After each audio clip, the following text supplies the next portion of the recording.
अयोध्या का विमानतल का लोकार्पण प्रधानमंत्री नरेंद्र मोदी जी के कर कमलों के द्वारा कल होने जा रहा है।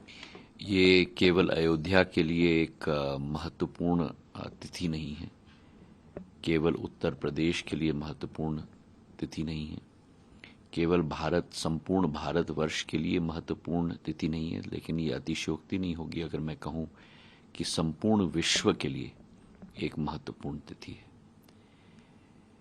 भगवान पुरुषोत्तम राम की जन्मभूमि में आवागमन की सुविधा उपलब्ध हो पाए, ये हम सब लोगों की एक जिज्ञासा थी।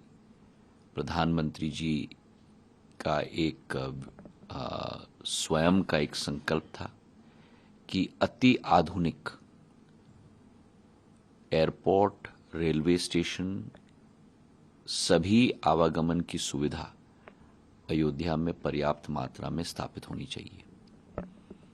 जब आप कल उपस्थित होंगे तो आप स्वयं देखेंगे कि जहां एयरपोर्ट के अंदर, विमानतल के अंदर अति आधुनिक व्यवस्था उपलब्ध है, वहीं उस विमानतल का संपूर्ण आकार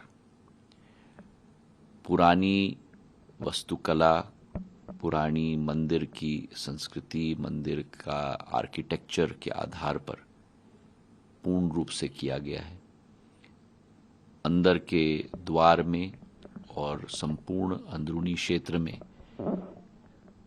मर्यादा पुरुषोत्तम भगवान श्री राम की पूर्ण जीवन की अलग अलग शैलियां, भारतीय कला और संस्कृति और क्षमता के आधार पर अलग अलग दृश्य में दिखाई गई हैं।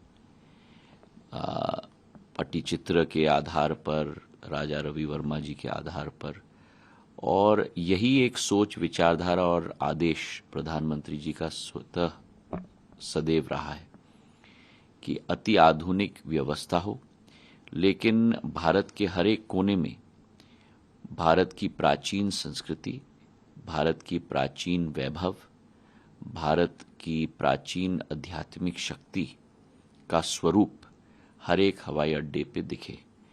और उसी कल्पना को और उसी संकल्प को पूरा करने के लिए हमारी कोशिश रही है।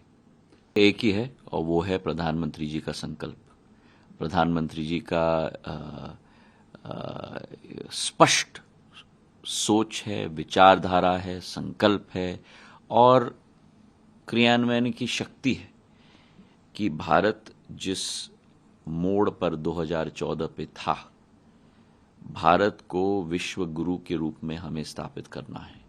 और जब तक भारत को विश्व गुरु तक हम स्थापित न करें, तब तक ना थकना है, ना रुकना है, ना सोना है। परिश्रम ही परिश्रम और मेहनत हर एक देशवासी को करना है। और उसी संकल्प के साथ जहां उत्तर प्रदेश में केवल 6 एयरपोर्ट्स थे, आज 9 एयरपोर्ट हैं, कल 10वां एयरपोर्ट शुरू हो जाएगा और आने वाले 1 साल के अंदर 10 एयरपोर्ट से उत्तर प्रदेश में 19 एयरपोर्ट बनने जा रहे हैं। अगले 2 महीने के अंदर ही 5 अतिरिक्त एयरपोर्ट, आजमगढ़, अलीगढ़, मुरादाबाद, श्रावस्ती और चित्रकूट, एक साथ में उसका उद्घाटन किया जाएगा। 20 जनवरी, जैसे प्रधानमंत्री जी ने स्वयं कहा, इस साल में 3 दिवाली होंगी। एक दिवाली जो हमने मनाई भगवान की दी हुई, दूसरी दिवाली जब 5 विधानसभाओं के चुनाव के नतीजे आए, और तीसरी दिवाली 22 जनवरी को मनाई जाएगी। 24 में आप चुनाव लड़ेंगे? जो पार्टी कहेगी, पार्टी का सिपाही हूं, जो पार्टी कहेगी मैं करूंगा। बहुत बहुत धन्यवाद।